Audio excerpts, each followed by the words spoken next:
बल मुख्यालय और सरकार को भी भेजेंगे। इस पूरे घटनाक्रम में साथियों बीएसएफ तो प्रथम पंक्ति पे मौजूद ही थी, और लेकिन हमें भारतीय सेना का भी पूरा सहयोग मिला। इसके साथ साथ बीएसएफ के द्वारा सिविल एडमिनिस्ट्रेशन के साथ, जम्मू कश्मीर पुलिस के साथ भी और इंटेलिजेंस एजेंसीज के साथ भी समन्वय बना के रखा गया, और उसी का ये एक परिणाम है कि जम्मू की इस बॉर्डर बेल्ट में किसी भी प्रकार का सिविलियन नुकसान नहीं हुआ, सिविलियन एसेट्स डैमेज नहीं हुए, और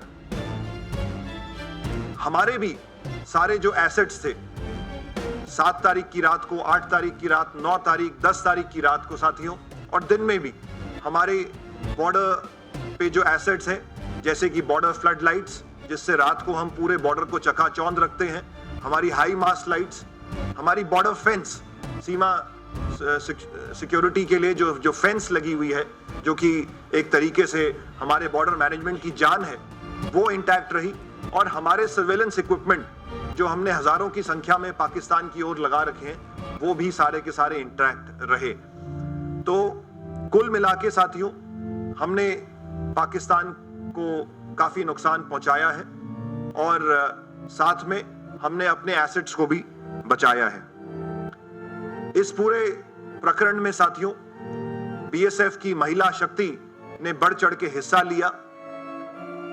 हालांकि महिलाओं के पास ये ऑप्शन था कि वो अगर चाहती तो बॉर्डर आउटपोस्ट से रिलोकेट होके पीछे हेडक्वार्टर्स में आ सकती थी, लेकिन हमारी इन बहादुर महिलाओं ने इस बात को चुना कि वो आगे फॉरवर्ड ड्यूटी पोस्ट में रहकर, सीमा चौकियों में रहकर अपने पुरुष कार्मिकों के साथ कंधे से कंधा मिलाकर इस आपदा का सामना करेंगे, और उसी का ये परिणाम रहा कि हमारी कुछ बहादुर महिलाओं ने इस प्रकरण में पोस्ट को कमांड किया। असिस्टेंट कमांडेंट नेहा भंडारी हमारे बीच में यहाँ बैठी हुई हैं। इनके साथ साथ हमारी कुछ ऐसी भी महिला कर्मी हैं जो फॉरवर्ड पोस्ट में रही, मैं उनके नाम जरूर आपके सामने रखना चाहूंगा।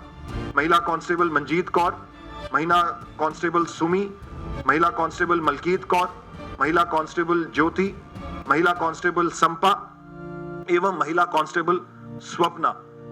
इन सभी महिलाओं ने आगे आईबी के बिल्कुल नजदीक रह के दुश्मन की पोस्टों के ऊपर फायर खोला है। इसके साथ साथ साथियों, जैसे मैं बता रहा था कि हमारे कुछ ऐसी पोस्ट भी हैं जो कि हमारी तारबंदी से आगे हैं, और वो आगे इसलिए हैं क्योंकि हम अपनी हर एक प्रत्येक इंच की रक्षा करना चाहते हैं। तो ऐसी पोस्ट को कमांड कर रहे थे सभी हमारे असिस्टेंट कमांडेंट कुलदीप, जो कि यहाँ प्रेजेंट है, और अभी कुछ क्षणों के बाद ये आपको बताएंगे कि किस प्रकार इन्होंने भी पोस्ट में आगे रहते हुए अपनी कंपनी को कमांड किया और दुश्मन के मंसूबों को विफल किया।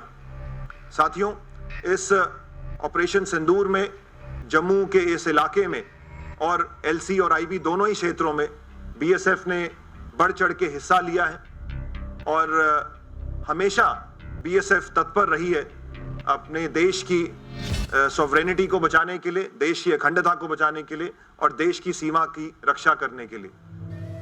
हमारी निगरानी अभी भी चौकस है, क्योंकि इस प्रकार के इनपुट्स हैं कि दुश्मन को जो भारी नुकसान पहुंचा है तो उसका बदला लेने के लिए वो फिर घुसपैठ या उसकी जैसी क्रॉस बॉर्डर फायरिंग जैसी किसी प्लान को वो अंजाम दे सकते हैं।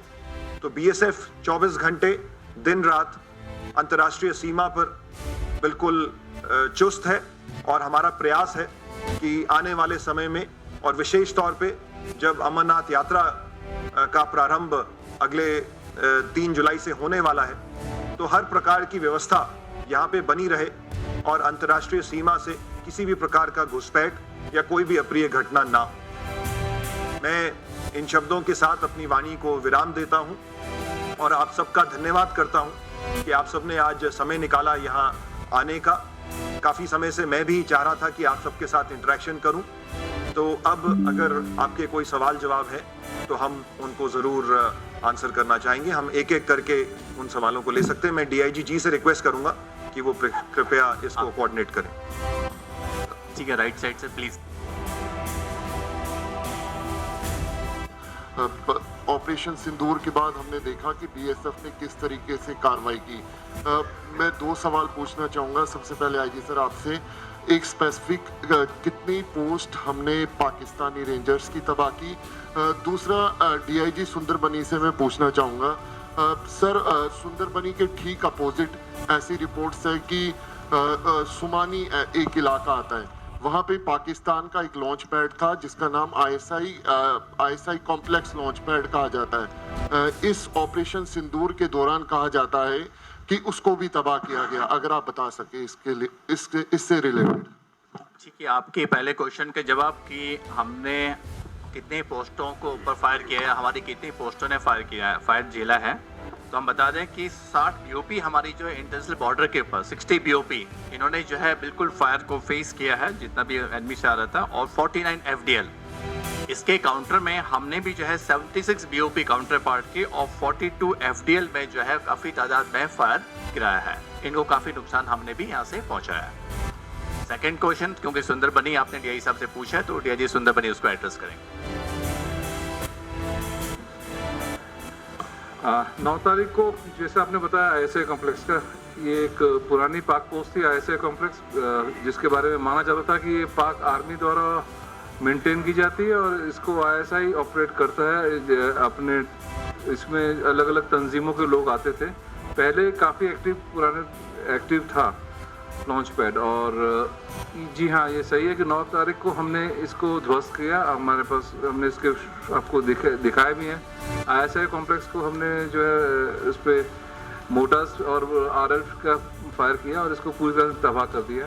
ये आईएसआई कॉम्प्लेक्स आज की तारीख में नहीं है, ना ही उन्होंने ऑक्यूपाई कर रखा है। Sir Pankaj Sharma sir, news 24 से।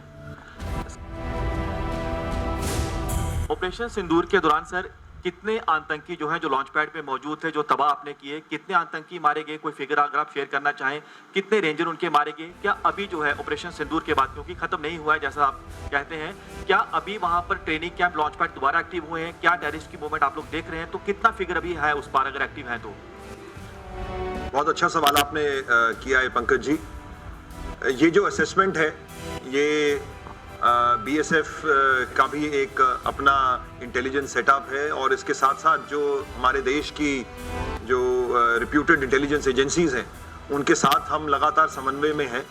और ये ज़रूर बात सामने आई कि जब बीएसएफ के द्वारा पाकिस्तान पे प्रहार किया जा रहा था तो इसमें पाकिस्तान ने अपने कई गांवों को खाली किया और वहाँ पे हर प्रकार की मूवमेंट रोक दी गई। एक तरीके से कर्फ्यू जैसी स्थिति उस तरफ उन्होंने पाकिस्तानी आर्मी ने इम्पोज करी। तो ऐसे में सूचना का आदान प्रदान जो है वो चल रहा है और कुछ जानकारी हमारे पास आई है जिसको हम कंफर्म कर रहे हैं इंटेलिजेंस एजेंसीज के साथ। तो आज के दिन मैं ऐसा कोई स्पष्ट आंकड़ा आपके सामने नहीं रखना चाहूँगा, परंतु हमारे पास ठोस सूचना आई है कि इन लॉन्च पैड्स पे उनका नुकसान हुआ है। और जहाँ तक आपका दूसरा सवाल है कि आगे की उनकी क्या योजना है, तो देखिए इस मुल्क पे कभी भी विश्वास नहीं किया जा सकता है। ऑपरेशन सिंदूर जारी है, जारी रहेगा और आने वाले समय में इस बात की आशंका ज़रूर है कि उनके द्वारा दोबारा से घुसपैठ को बढ़ावा दिया जा सकता है। तो उसके लिए, उस चुनौती से निपटने के लिए बीएसएफ सक्षम है और हम टेक्नोलॉजी फ्रंट पे भी बहुत आगे तीव्र गति से बढ़ रहे हैं। अपने सर्वेलेंस सिस्टम्स को हम अपग्रेड कर रहे हैं। हम ऐसे सिस्टम्स को भी लगा रहे हैं जिससे दुश्मन की या आतंकवादी अगर सीमा के नज़दीक भी आते हैं तो हमें उसकी जानकारी पहले से मिल जाए। तो इनके ऊपर प्रयास हमारा लगभग काफ़ी समय से चल रहा है और इसको हम अब स्पीड अप कर रहे हैं।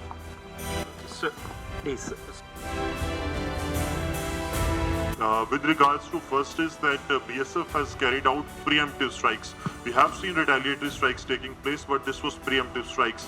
And the Prime Minister has also said that Operation Sindoor is a new normal. So can we expect that on the international border, the BSF's new normal is the preemptive strikes? And the second question is that we have seen also that many of the forward posts are still occupied. There are inputs by the Pakistani army. So do you feel that they are also planning some kind of retaliation to what they have faced? Because on international border, Pakistan has been completely decimated. Okay, so thank you, Mr. Gursimran. Your first question about the fact that I'm sorry, I lost track of the first one. Was that the preemptive strikes? are Preemptive new strike, now? right? Thank you for reminding me. So you see, BSF is always known as the first line of defense, and it has been the policy of our country not to unnecessarily provoke someone or retaliate without any reason.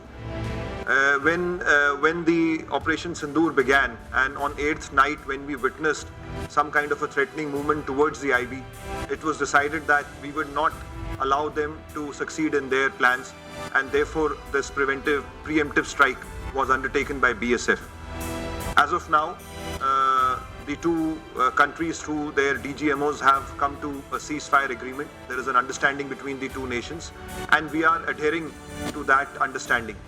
However, in case the BSF is fired upon or any of our civilian assets are targeted by the other side, we will definitely resort to retaliation, and retaliation in good measure.